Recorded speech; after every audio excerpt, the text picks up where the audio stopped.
Buenos días, gracias hermanos por conectarse a través de las redes sociales para poder recibir su palabra en esta mañana. Hoy vamos a compartir el libro de Juan, segunda de Juan, el capítulo 1, el verso 4.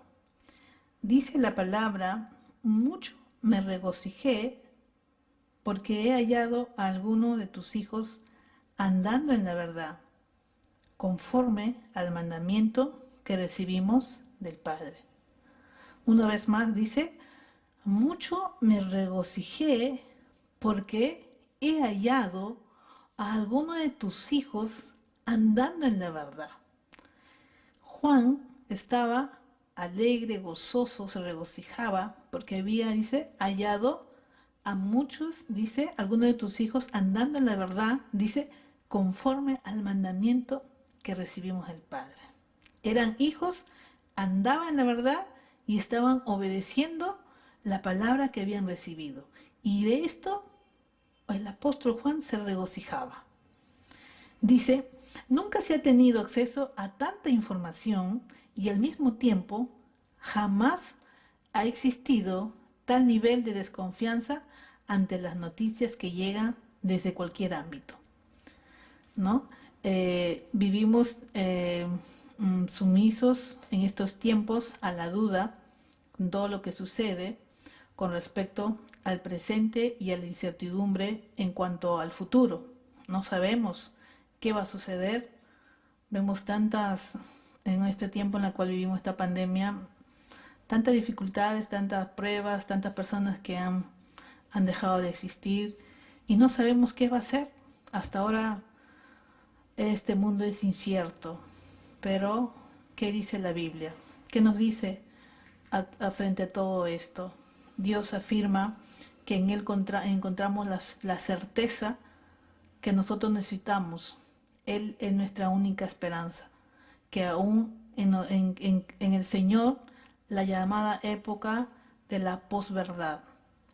Esta epístola, segunda de Juan, enseña que Dios usa su verdad para modelar nuestras convicciones como cristianos. Pero también tus actos tienen mucho que ver. Tus actos, qué es lo que cómo nos comportamos. Ahora su instrucción nos dirige hacia la senda más segura y encamina nuestra vida a una obediencia gozosa. Cuando más nosotros seguimos la verdad, cuando nosotros lo ponemos en práctica, Dios va a encaminar nuestra vida a que sea esa vida obediente. Ahora la verdad, cuando nosotros más conocemos la verdad nos hace libre. Pero el error y la ignorancia nos va a privar de sus bendiciones y nos va a alejar de Dios. Vemos el verso 9 y 10 que dice: cualquiera que se extravía, y dice, y no persevera en la doctrina de Cristo, no tiene a Dios. El que persevera en la doctrina de Cristo, ese sí tiene al Padre y al Hijo. Y podemos ver hoy que muchas personas se han extraviado. Muchas personas no han perseverado en la doctrina de Cristo. Y si no han perseverado, ¿qué dice la Biblia? Pues que no tienen a Dios. Y si hasta ahora tú y yo estamos en la vida cristiana, ¿qué nos dice el Señor? El que persevera en la doctrina de Cristo, ese sí tiene al Padre y al Hijo. Por ello, nosotros vamos a poder disfrutar de sus bendiciones y vamos a estar cerca del Señor a través de su palabra y a través de la oración. Por ello, la verdad de Dios refleja con admirable nitidez y la grandeza del Creador. Y su vigencia responde precisamente al carácter inmutable de su autor. El Señor no cambia. Él es un Dios inmutable. No es como el ser humano o el hombre que te dice algo y después cambia de parecer, cambia de decisión. Pero Dios no cambia. Dios es el mismo. De la misma forma que Dios es siempre el mismo, su palabra también lo es. Y del mismo modo que Dios es siempre pertinente, su verdad también lo es. Su palabra es pertinente a nuestras vidas. Al contrario de lo que muchos piensan, la verdad no es relativa ni maleable. Por naturaleza permanece en un estado de constante estabilidad. Por ejemplo, el verso 2 de segunda de Juan nos dice, a causa de la verdad que permanece en nosotros y estará para siempre con nosotros. Su palabra permanece con nosotros y estará siempre con nosotros. Es un acto incomparable de bondad, porque el Señor te ha provisto de una fuente inagotable de recursos gloriosos que no caducan ni pierden su eficacia en función de lo que ocurre a tu alrededor. Dice, sea con vosotros gracia, misericordia y paz de Dios Padre y del Señor Jesucristo, Hijo del Padre, en verdad y en amor. Ahora, pensar en la verdad de Dios alienta el corazón del cristiano y lo equipa para enfrentar cada situación con plena confianza, por muy oscura que parezca. En estas pruebas, en esta circunstancia hoy en la que vivimos, ¿qué nos va a sostener, hermano? Es su palabra. Es lo único, hermano, para poder enfrentar cualquier prueba, tentación, sufrimiento, enfermedad, escasez. La palabra del Señor nos va a alentar. Dios dice en su palabra, mucha paz tienen los que aman tu ley. Mucha paz tienen los que aman tu ley. Cualquiera que sea tu circunstancia, cuando tú amas, cuando tú obedeces, cuando tú la escudriñas, vas a tener paz. Venga lo que venga, vamos a poder confiar en el Señor. Por ello Dios muestra su fidelidad al informar tus pensamientos y cuestionar de continuo tu alma. Dios conoce tus pensamientos, Dios sabe, Dios, para Él todo está, Él lo ve todo, Él escudriña la mente y los corazones. Y todo ello lo lleva a cabo por medio de ¿qué? Por medio de su revelación a través de su palabra hablada. Ahora miren, en los versículos 4, del 4 al 6, el autor de esta epístola menciona hasta 3 veces el verbo andar. Dice, voy a leerlo, del 4 al 6, mucho me regocijé porque he hallado a alguno de tus hijos andando en la verdad, conforme al mandamiento que recibimos del Padre. Y ahora te ruego, Señora, no como escribiéndote un nuevo mandamiento, sino el que hemos tenido desde el principio, que nos amemos unos a otros.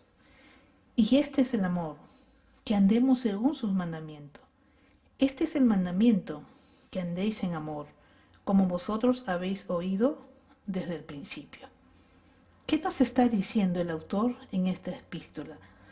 3 veces nos menciona el verbo andar. Juan hablaba de andar en la verdad. Eso lo encontramos, ¿dónde? En el verso 4. En alguno de tus hijos andando en la verdad. ¿Qué más nos dice? Que de andar según sus mandamientos en el verso 5, y el verso 6, y este es el amor, que andemos según sus mandamientos. Y dice, y este es el mandamiento, que andéis en amor. ¿Qué nos dice el Señor? Debemos andar en la verdad, debemos andar según sus mandamientos y debemos andar en el amor. La verdad, mandamientos y amor. Eso es lo que nos está diciendo el Señor para nosotros permanecer en su doctrina, en su palabra. Debemos andar en la verdad, debemos andar según sus mandamientos. Acuérdense que lo resumió en 2 mandamientos. Amar a Dios y amar a tu prójimo. ¿Y de andar qué? En amor. En amor. Ahora el apóstol no está pensando en salir a dar un paseo en este contexto. La idea de andar tiene que ver con moverse y mantenerse dentro de una misma esfera. ¿La esfera de qué? De la obediencia. Porque si Él nos pide andar en verdad, andar en su mandamiento, andar en amor, ¿qué nos toca ahora a nosotros? Tenemos que obedecer. Y estas 3 veces lo utiliza la palabra mandamiento ¿Cuál es ese mandamiento? Que nos amemos, dice, unos a otros. El verso, podemos entender la verdad de Dios, nos va a impulsar a guardar su palabra y lo debemos hacer cuando tú y yo amamos a nuestro prójimo. Dice, y ahora te ruego, Señora, no como escribiéndote un nuevo mandamiento, sino el que hemos tenido desde el principio, que nos amemos unos a otros. Y el apóstol insiste 3 veces más en el hecho de que esta es una prescripción recibida directamente del Padre. Dice, desde el principio. Desde el principio.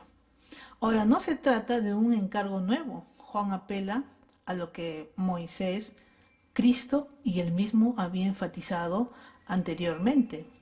Lo que había dejado sus mandamientos para el pueblo.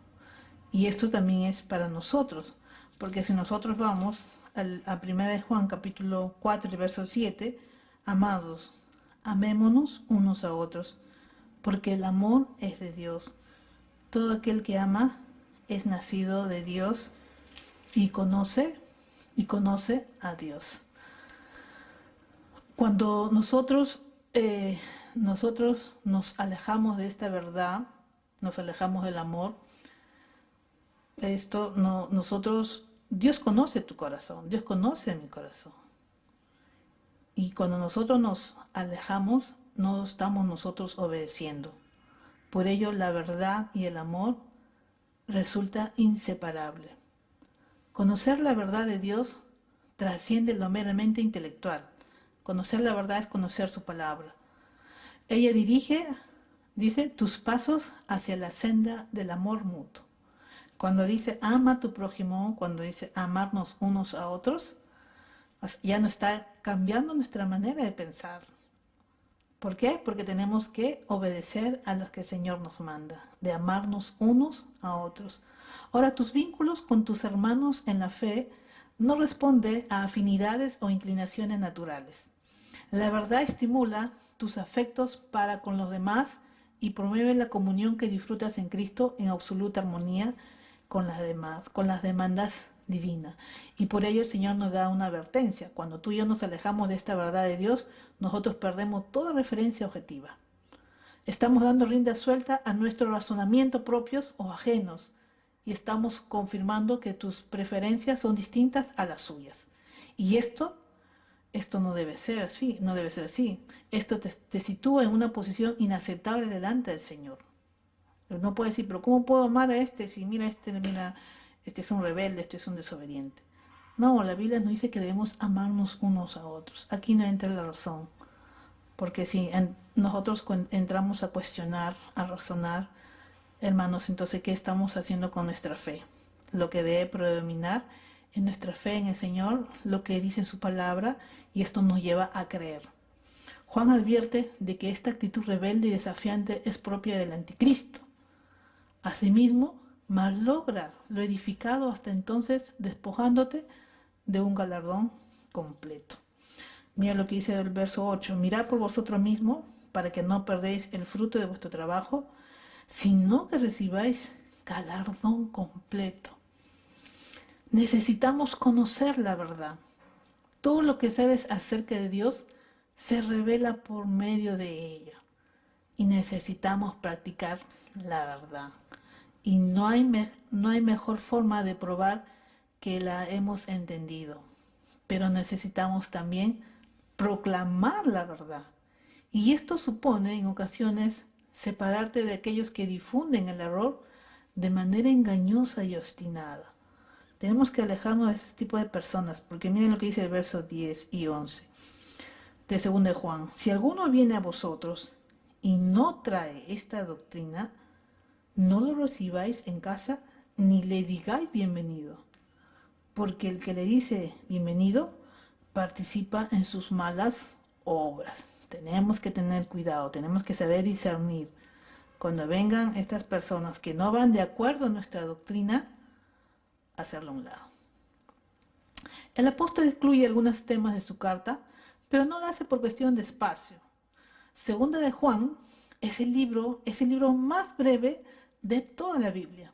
Sin embargo, entiende que hay cuestiones que deben ser tratadas de un encuentro personal. El verso 12 nos dice, tengo muchas cosas que escribiros, pero no he querido hacerlo por medio de papel y tinta, pues espero ir a vosotros y hablar cara a cara para que vuestro gozo sea cumplido. Hoy tú y yo vivimos una época única en lo que a la tecnología se refiere. Y gracias a Dios por los medios que nos permiten mantenernos en contacto con aquellos a los que nosotros amamos, especialmente cuando están lejos los unos de los otros. Sin embargo, es evidente que la separación no es el escenario ideal para manifestar ese amor mutuo que está llamando a ejercitar. Juan aspira a estar físicamente con sus hermanos en Cristo, porque entonces el gozo será completo.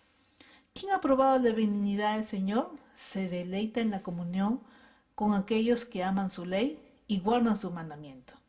El creyente genuino anhela la compañía de los justos. El creyente genuino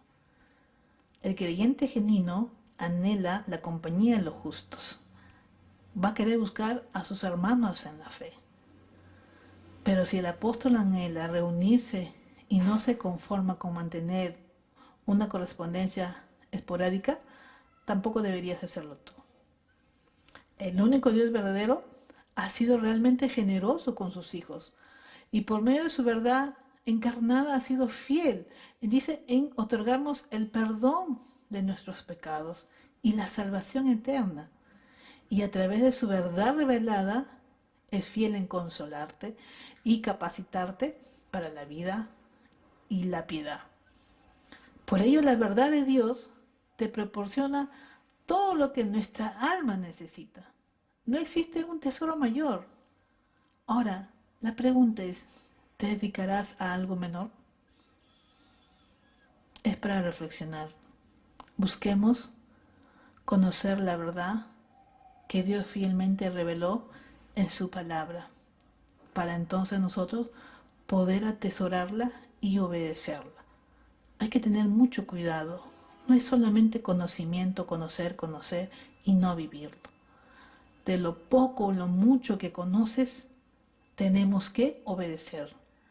Debemos buscar atesorar a Cristo como lo más grande y debemos vivir de acuerdo a su principio, de acuerdo a su palabra.